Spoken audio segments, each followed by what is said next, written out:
مع النجاح الكبير اللي حققته شخصية حزلقوم في فيلم لا تراجع ولا استسلام اللي نزل سنة 2010، بيقرر أحمد مكي في السنة اللي بعدها إنه يكمل حكاية حزلقوم.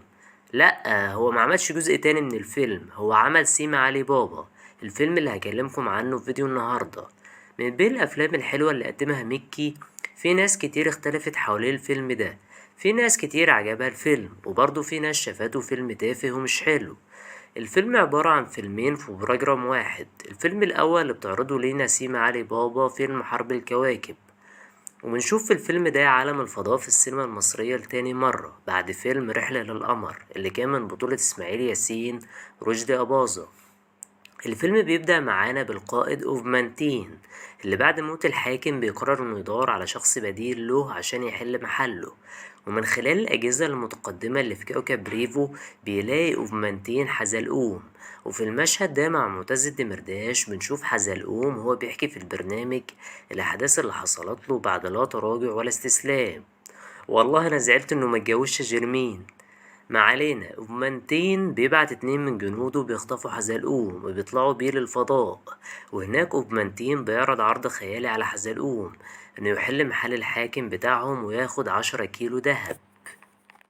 ولأن شخصية حزلقوم ساذجة فبيوافق على طول. مع مرور الأحداث بيكتشف حزلقوم المؤامرة اللي بيدبرها أوفمانتين، وده بيحصل من خلال أنتوسيت زعيم المعارضة اللي بينقذ حزلقوم في النهاية من شر أوفمانتين ولجنة الحكم المزدوج.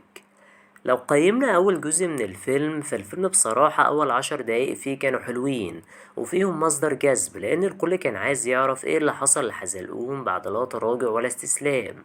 لكن لما حزلقوم راح الفضاء الكوميديا قلت خالص وشخصية حزلقوم كانت مأفورة بزيادة، ودي أول مرة حزلقوم يقول إفيهات ما بتضحكش.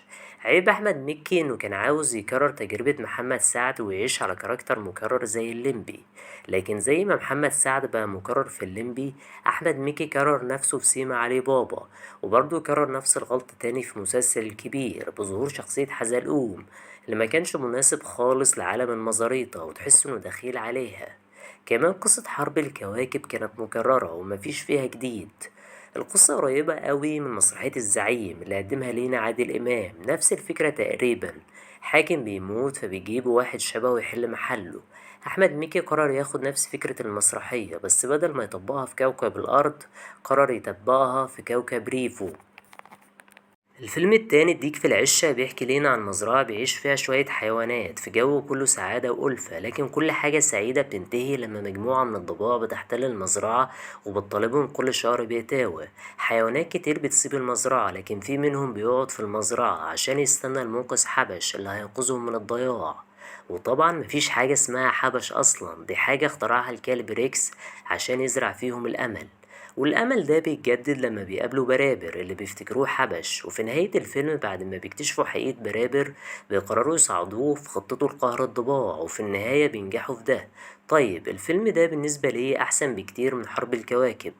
قصة جميلة ومسلية، وهي برضو لو دققت في تفاصيلها هتحس إنها مشابهة شوية لفيلم شمس الزناتي.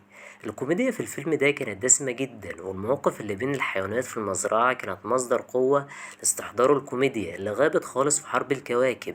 في ناس كتير بتعتبر سيما علي بابا فيلم أطفال، ويمكن ده السبب اللي خلى الفيلم ده يفشل. انا لما شفت الفيلم وانا صغير حبيته، لكن لما كبرت وشفته تاني احساسي اتغير والفيلم بالنسبة ليا بقى ساذج وتافه، بالرغم ان الفكرة حلوة جدا وفيها ابداع. تخيل تعمل فيلم سينما بيحكي عن سيما بتعرض افلام، لكن للاسف طريقة تنفيذ الفكرة ما كانتش موفقة خالص. ولو وصلت لحد هنا يبقى اكيد الفيديو عجبك، فياريت ما تنسانيش باللايك والاشتراك في القناة، وياريت كمان تفعل زر الاشعارات عشان يوصلك كل جديد.